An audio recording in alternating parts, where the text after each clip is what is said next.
Welcome to Ammu's blog. നമ്മളിന്ന് പരിചയപ്പെടുന്ന ഒരു face ക്ലീനറാണ്. നമ്മൾ അതിനായിട്ട് ആവശ്യത്തിനായിട്ടുള്ള ഉഴുവും തലേന്ന് രാത്രി കുത്തുവച്ചതിന് ശേഷം നന്നായിട്ട് കഴുകി എടുത്തിട്ടുണ്ട്. ഒരു മിക്സിയുടെ ജാറിലേക്ക് അത് ഇട്ട് കൊടുത്തതിന് ശേഷം നമുക്ക് നന്നായിട്ട് ആദ്യം ഒന്ന് അരച്ചെടുക്കാം. അതിലേക്ക് ഞാൻ പിന്നെ അരച്ചതിന് ശേഷം ഞാൻ യൂസ് ചെയ്യുന്നത് തിളപ്പിച്ചാറ്റിയ ആറിയ പാലാണ്. നിങ്ങൾക്ക് വേണമെങ്കിൽ റോസ് വാട്ടർ യൂസ് ചെയ്യാം. തിളപ്പിച്ചാറിയ പാൽ യൂസ് ചെയ്തതിന് ശേഷം അത് നല്ല കുഴമ്പ് രൂപേണ അരഞ്ഞെടുക്കണം. നന്നായിട്ട് അരഞ്ഞ് തരിതരി ഒന്നും പാടില്ല.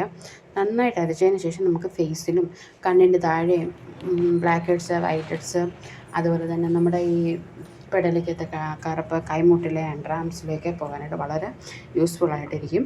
അപ്പം നിങ്ങൾക്ക് എൻ്റെ ഫേസ് നോക്കിയാൽ തന്നെ മനസ്സിലാവും. എൻ്റെ കണ്ണിൻ്റെ അടുത്ത് ഇതും നമ്മുടെ വൈറ്റ് ഹെഡ്സും ബ്ലാക്ക് ഹെഡ്സും അതുപോലെ തന്നെ പെടലി എൻ്റെ പ്രഗ്നൻസി സമയം എൻ്റെ പെടലി നന്നായിട്ട് കറുത്തിരുന്നു. യൂസ് ചെയ്തതിന് ശേഷം എനിക്കൊത്തിരി മാറ്റമുണ്ട്. അതുപോലെ നമ്മൾ ഫേസിൽ അപ്ലൈ ചെയ്യുമ്പോൾ എല്ലാ സ്ഥലവും കവർ ചെയ്യുന്ന രീതിയിൽ അപ്ലൈ ചെയ്യാൻ ശ്രമിക്കുക. അതുപോലെ ഇത് യൂസ് ചെയ്ത് കഴിഞ്ഞാൽ ഒരു 5 മിനിറ്റ് നമുക്ക് നല്ല തണുപ്പ് ഫേസിൽ അനുഭവപ്പെടുന്നതായിരിക്കും. നമ്മൾ അതുപോലെ തന്നെ എല്ലാ പോർഷനും കവർ ചെയ്യുന്ന രീതിയിൽ വേണം അപ്ലൈ ചെയ്യാനായിട്ട്.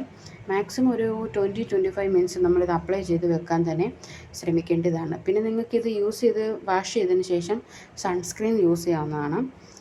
നമ്മൾ നന്നായിട്ട് ഉണങ്ങിയതിന് ശേഷം മാത്രം ഇത് വാഷ് ചെയ്യാൻ ശ്രമിക്കുക. പിന്നെ നമുക്ക് മനസ്സിലായി, ഞാൻ കൈമുട്ടിലും അവിടെ ഇവിടെ എല്ലാ ഫേസിലും ഇപ്പം ഞാൻ നോക്കിയാൽ എൻ്റെ നന്നായിട്ട് ഡ്രൈ ആയിട്ടുണ്ട്. നന്നായിട്ട് ഞാൻ വാഷ് ചെയ്ത് കഴിഞ്ഞാൽ നിങ്ങൾക്ക് എൻ്റെ ഫേസ് മനസ്സിലാകാൻ പറ്റും.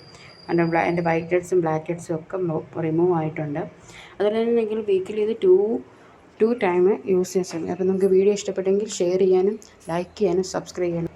അപ്പോൾ നിങ്ങൾ വീഡിയോ ലൈക്ക് ചെയ്യാനും ഷെയർ ചെയ്യാനും സബ്സ്ക്രൈബ് ചെയ്യാനും മറക്കില്ല. മറ്റൊരു വീഡിയോയ്ക്ക് വീണ്ടും കാണും വരെ ടാറ്റ ബൈ.